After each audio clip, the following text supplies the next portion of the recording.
I was there at the Rock and Roll Hall of Fame, and Keith Richards inducted Leo Fender into the Rock and Roll Hall of Fame. And he, when he was inducting him, he said, "Oh man," and he made these guitars that had a feel and they were sexy and everything. And he said, "You know what he really figured out? He figured out an amp to go with it. The other guitar players, a Guild amp was like, what? A Guild amp? Even a Gibson amp was like, I had a Gibson amp one time, and none of these ever lived." They have a sound, but not like the Fender amp. Yeah. Well, he was a radio repairman, so he came from an electronic background, actually prior to having guitars built. And what they did was they would go out to all these clubs and they'd find these guys who were like the journeyman kind of musicians, and they would ask them, how can we improve on this? What can we do? Yeah. And they had their ear to the ground, and that's how they were able to really make the best guitars they could make. Yeah. Then these companies, when they became corporate, they had to figure out how can we make that guitar for less money. So if we don't put this part on, we put this one, we can save $2 here, Yeah. and we can save 50 cents here, and the quality suffered. And that's why, like the vintage guitars, they were trying to build the best instruments they could build. Yeah. After that, And they were took trying the to figure out- time. I mean, the really old guitars, the workmanship, and no two are exactly the same. Right.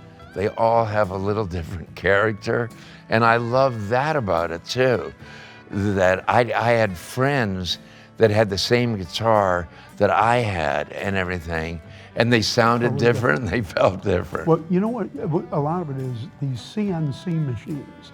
These are a machine that's like on a laser, and they have these numbers, and everything is kind of cut the same way.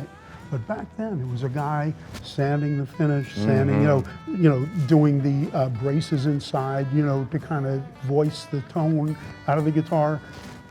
That's not, you don't get that from a CNC Yeah. machine. You get one, Yeah, basic configuration, and Yeah. they try to build them all as it's a format, yeah. evenly Yeah. as they can. Yeah. Oh, that's tremendous. I played, oh God, I can't even remember how long ago that was. Years ago, and like I said, I can't remember exactly how long ago it was, 15 years ago, maybe. They had a big festival in Seville, a guitar festival, because the guitar was supposed to originate in Right. Seville.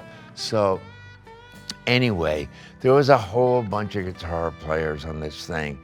And at the end, a few came out and to play with Les Paul. And we were all doing different things, and he was, of course, so wonderful. His early records with Mary Ford, the sound on those records and the way he doubled things and everything were very influential to the birth of rock and roll. Unbelievable. Yeah. And a lot of people, the Sun Records, a lot of people didn't know that one really led to the other. But anyway, we were playing, and everybody was doing a little different. And I played a whole solo. I do the harmonics things that I do, and I played a whole solo at harmonics. And he said, and on the stage he said, "Wait, what is that?" And he's looking up at the sky. What is that? And then he walked over to me and he pointed at my hands and everything. And I just had such deep appreciation for what these guys brought to the game. The guitar, and seeing like the first Les Paul guitars that he made and everything that are kind of contraptions or everything. Right. Beautiful, beautiful. There were a few things that when we were talking about, when you were talking before, that I remember a little bit differently, but I remember, I think the first time that I met you, and I thought this was an ad in the LA Times. I had like Martin D28, Gibson F-style mandolin, Fender Telecaster, things like that. And I just remember that you said, "Could I introduce you to a friend of mine?" And I said, "Yeah, sure, no problem." And that was Bob. Yeah. Bob Dylan, and then Joni Mitchell and Robin Ford. Robin and Tom Ford, Scott yep. came because they were doing that album, that Joni was doing with Max Bennett and Yeah. all those guys. And then there's one other thing. I remember, now again, we had a lot of things that maybe would fog our memory back in the day because this was. But I remember telling you about Herth Martinez. Yeah. And I said, this guy's got thousands of tunes. And you Yeah. looked at me and went, thousands of tunes, what are they? I said, they're really good. And you kind of went, well, I got to hear this. Because I said, what he would do is he would have like a little tape recorder and he would record one tune. And when he was done, he would never go back to it. He would never play it again. He would just make up another tune. So the tunes were just coming. And they were good. And he was a jazz player and he could sing and he was just terrific. So I liked his playing too. Oh, he was great. Yeah. And the record that you did with him, It was so much fun. it was beautiful though. You brought Russ Kunkel and Lee Starr. Lots of it, Kushmar, yeah. And was it John Simon who?